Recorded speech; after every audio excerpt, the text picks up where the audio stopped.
People have to live in unity. We are still in transition.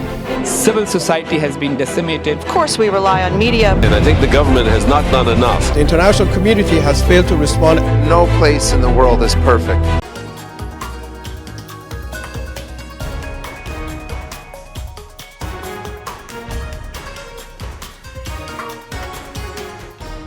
Hello viewers, I'm your host Lipakshi Khurana with another episode of South Asia Focus. Let's begin the show.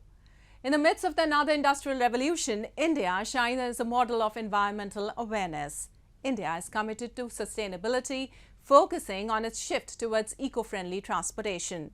With objectives such as achieving 500 gigawatts of non-fossil energy capacity by 2030 and reducing 1 billion tons of carbon emissions, India establishes an international benchmark.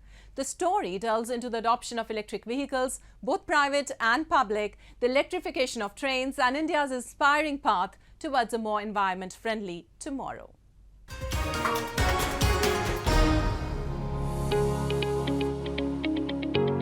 India is making significant progress in safeguarding the health of the earth. Despite being on the verge of becoming a frontrunner in the ongoing industrial revolution, India has been cooperative and compliant to global goals and rules.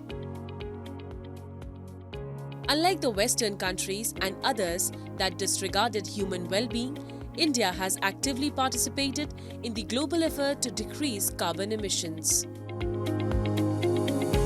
With a plan to raise non-fossil energy production to 500 gigawatt by 2030 and aiming to cut down total estimated carbon emissions by 1 billion tons within the same time frame, India's dedication to sustainability is clear. One of the most significant aspects of India's sustainability drive is its profound shift towards clean transportation. Last week, the Government of India approved plans for a nearly 580 billion rupees, equal to $7 billion scheme to deploy 10,000 electric buses in 169 cities over a decade, along with charging and associated infrastructure facilities. PM e bus Sewa पर 57,613 करोड़ रुपए खर्च किए जाएंगे। 10,000 बसें और ये 10,000 new electrical buses, 10,000 नई electrical buses की सेवाएं उपलब्ध करवाई जाएंगी। देश भर के 169 शहरों में से 100 शहरों को चैलेंज मेथड के आधार पर चुना जाएगा और क्लाइमेट चेंज संबंधी जो हम इनिशिएटिव लेते हैं उसको भी एक भारत की एक और पहल इसमें देख सकते हैं आप। The country is swiftly embracing alternative energy sources to power its transportation systems. Electric scooters and cars are becoming a common sight on the streets, and public transport is following suit by going electric. In 2022, the electric vehicle sector took the spotlight in India, making an exceptional year for the industry. A remarkable 995,319 EVs were sold across various vehicle categories, showing a significant 208% rise compared to the previous year, and an impressive 509% surge from the EV sales in 2019, which was a year before the COVID pandemic. The primary driver behind this impressive expansion was the electric two-wheeler sector. The entire scooter market, which is 6 to 7 million purchases every year, there is no reason for anybody to go for ICE scooters anymore. You have real great electric choices, and Ola is at the forefront of that choice. And we believe that consumers from today in India should not buy an ICE vehicle at all. And it is fantastic for the wallet and the pocket. While compressed natural gas has already emerged as a primary fuel source for public transport, India is now taking an even greater leap towards cleaner energy. Hydrogen-powered vehicles, once a distant dream, will soon be a reality in Indian cities. India's railway network, one of the largest in the world, is also undergoing a massive transformation. Electric trains are becoming the norm, minimizing the reliance on diesel and further reducing emissions. This shift not only contributes to the global fight against climate change, but also sets a positive example for other developing nations. The nation's ambitious targets, transitioning to cleaner energy sources in transportation and embracing innovative solutions like hydrogen-powered vehicles, showcase India's determination to lead the way in sustainable development. As the world watches, India's journey towards a greener future is an inspiring narrative of responsible progress.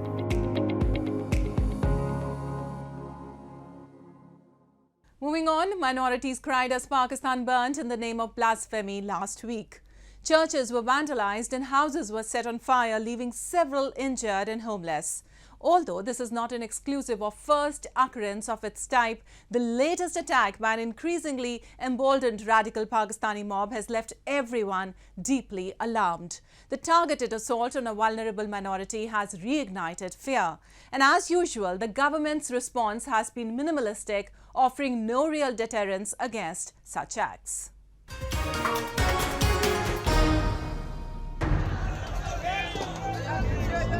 Massive protests erupted across Pakistan in the aftermath of a horrifying crime when a frenzied Pakistani mob in Jaranwala district unleashed violence and vandalism against a defenseless Christian community. Allegations of blasphemy and desecration of the Quran by two individuals ignited a storm of anger, culminating in a night of devastation.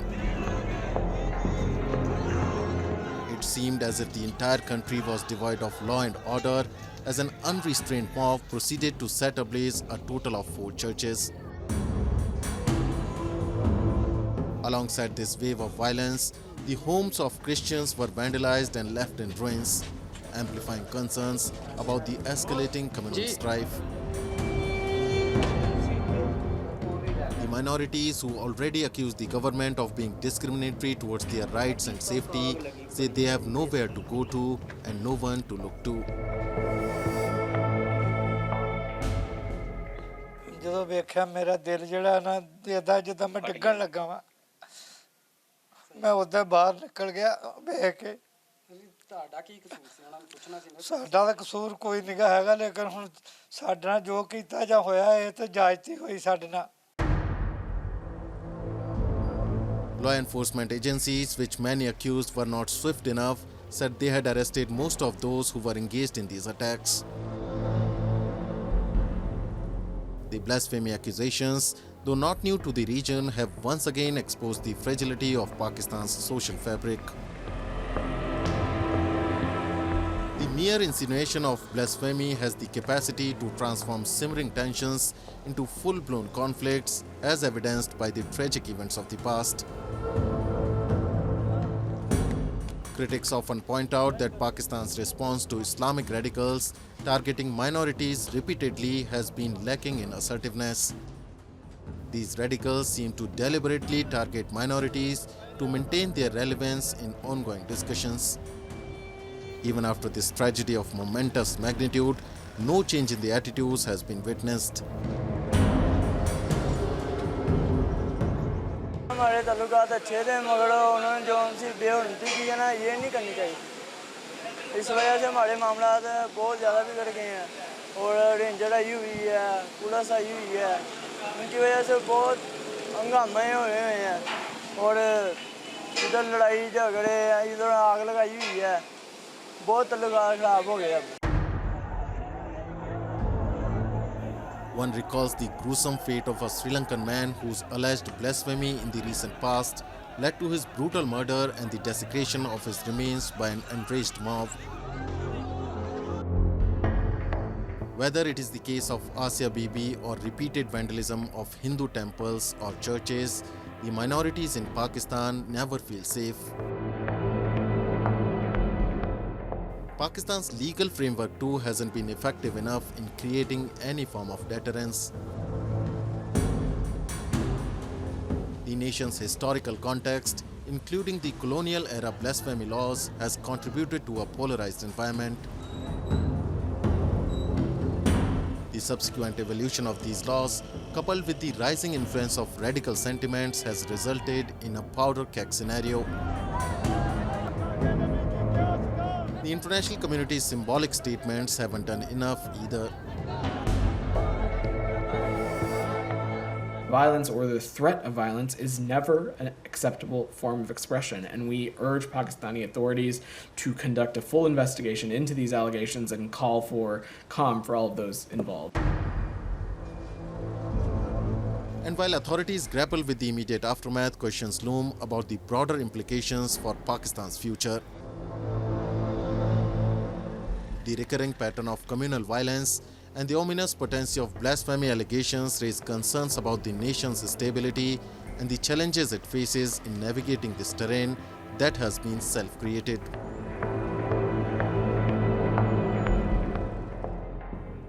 Moving on the 15th of August, the Taliban completed 2 years of present tenure of their governance in Afghanistan. Amidst jubilant displays, the core members of the Taliban government and their fervent supporters orchestrated a celebratory parade through Kabul streets. Behind this outward festivity, however, lies a stark reality. The repressive nature of their rule, particularly its impact on women's rights, casts a shadow over the anniversary's significance. Join us as we discuss more.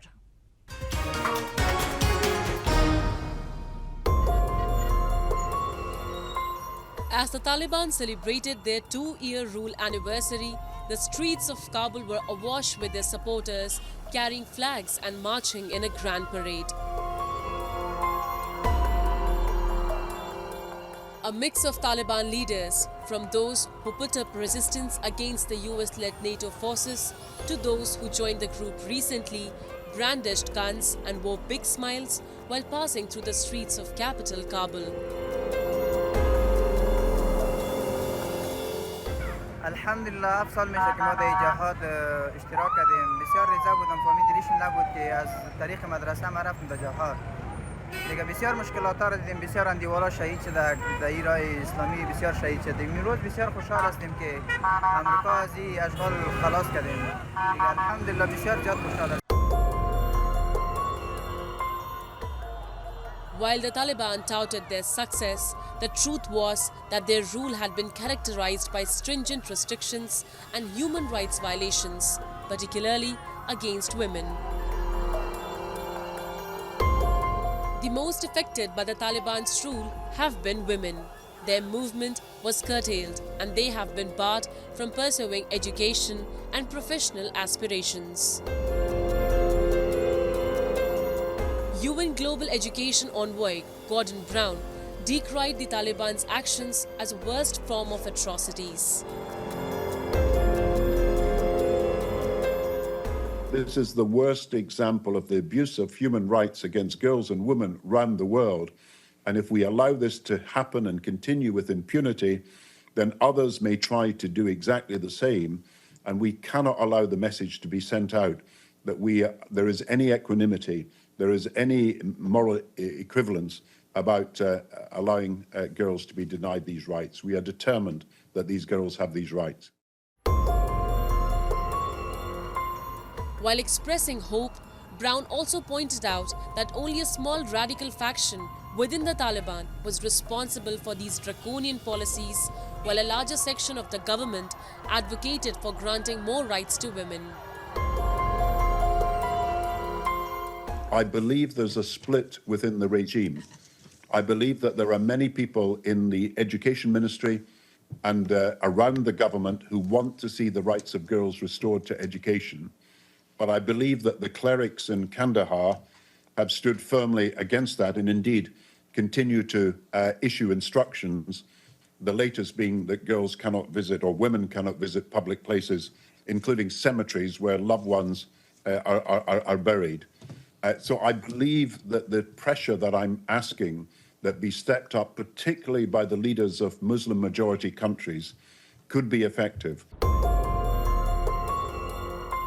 The international assistance that Afghanistan so desperately needs has faced reluctance due to the Taliban stance. Yet, they have remained resolute in their approach. The economic consequences of this stance have become increasingly evident. Afghanistan, already grappling with economic challenges, faces the prospect of further decline due to international isolation. And now when the world watches Afghanistan, the question looms, would the Taliban be open to change? Can they strike a balance that allows for progress while respecting their deeply held beliefs? The path they choose would determine not only Afghanistan's economic future, but also the lives and aspirations of its people, especially its women.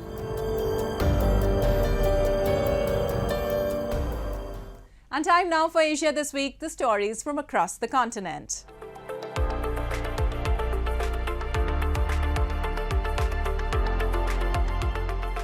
Israeli Prime Minister Benjamin Netanyahu launched Tel Aviv's long-anticipated light rail this week amid protests against his religious nationalist government and anger in the city that the network will be closed on the Jewish Sabbath.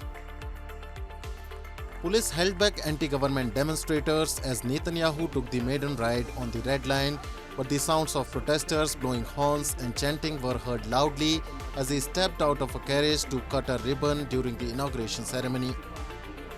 Israel's freewheeling business hub Tel Aviv has been the main stage for demonstrations against the government's campaign to change the judiciary, which has set off unprecedented protests and stirred concern for the country's democratic health.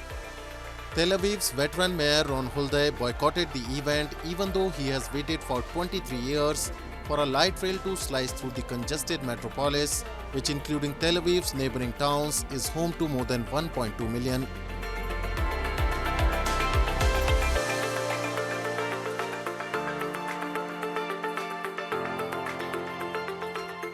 People in Lebanon generally condemned a move this week by the country's culture minister to ban the film Barbie from cinemas, saying it promotes homosexuality and contradicts religious values.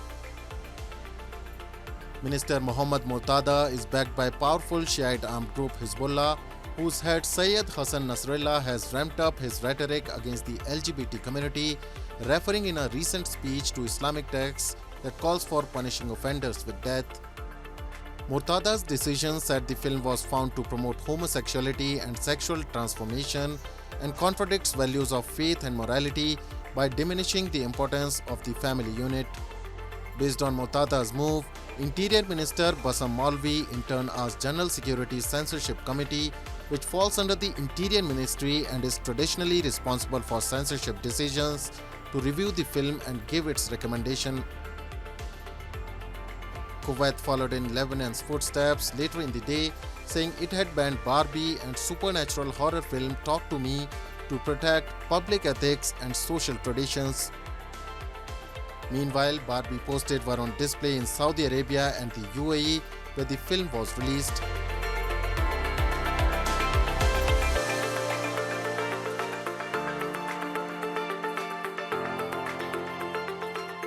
Embattled developer China Evergrande Group this week filed for bankruptcy protection in a US court as part of one of the world's biggest debt restructuring exercises, as anxiety grows over China's worsening property crisis and a weakening economy. The developer has sought protection under Chapter 15 of the US Bankruptcy Code, which shields non-US companies that are undergoing restructurings from creditors that hope to sue them or tie up assets in the United States. The filing is procedural in nature, but the world's most indebted property developer with more than 300 billion USD in liabilities has to do it as a part of restructuring process under the US law. Once China's top-selling developer, Evergrande has become the poster child of the country's unprecedented debt crisis in the property sector, which accounts for roughly a quarter of the economy after facing a liquidity crunch in mid-2021.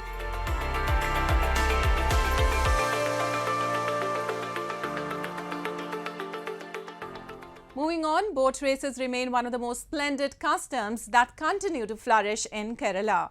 Vallamkalli, commonly referred to as the snake boat race, is a yearly event taking place in August. It attracts numerous residents and international onlookers gathering to witness participants rowing lengthy snake-designated boats in the water. Vallamkalli encompasses various races featuring different types of paddled longboats and snake boats. Let's explore this tradition further. Bordered by the Arabian Sea in the west, elevated Western Ghats in the east, and networked by 44 interconnected rivers, Kerala, God's own country, is blessed with a unique collection of natural features that makes it one of the most sought-after tourist destinations in Asia. These snake boat races are a major event in Kerala and is quite popular worldwide. These boat races in Kerala have always been a part of tradition and culture. There are instances in the history of Kerala when disputes between kings and chiefs were settled by boat races. The boat races are held in the backwaters of the state, elevating the charm of the water canals. The annual event is held in August and draws thousands of locals and foreign spectators who come to see the participants rowing long snake-shaped boats in the water bodies. So many people, everybody's laughing and shouting, and the boats are incredible. Yeah, it's the same. I mean, so many people are laughing, and it's like everybody's happy and expecting, and this is a real nice for us. Yeah, this is a surprise. Onam is the biggest and most important festival in Kerala. It is a harvest festival and is celebrated with joy and enthusiasm all over the state. The festival is celebrated between the months of August and September. These snake boat races are highly awaited events, further adding to the magnificence of Onam celebrations. Vallamkalli, the other name for snake boat race, is a traditional boat race in Kerala. These snake boats, or Vallamkalli, can be up to 100 feet long walk canoes used in ancient era. Tens of thousands of people thronged India's southern Kerala state to watch these boat races. The race, now the ladies pass by and I was like, wow, fierceful women, beautiful, and how they hit with the stick, so they push them more to do it, wow, it's beautiful, very inspiring. A long shoreline with serene beaches, tranquil stretches of emerald backwaters, lush hill stations and exotic wildlife are just a few of the wonders that await the tourists once they cross over to the other side. Kerala is one of India's most progressive states in terms of social welfare and quality of life. This place offers solitude so that one can spend uninterrupted time with their loved ones. And diverse Indian festivals are adorned with unique festivities and traditions. With that, we come to the end of this week's episode. See you next week. Goodbye and take care.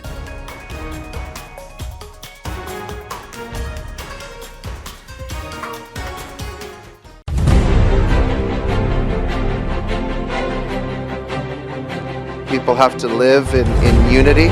We are still in transition. Civil society has been decimated. Of course, we rely on media. And I think the government has not done enough. The international community has failed to respond. No place in the world is perfect.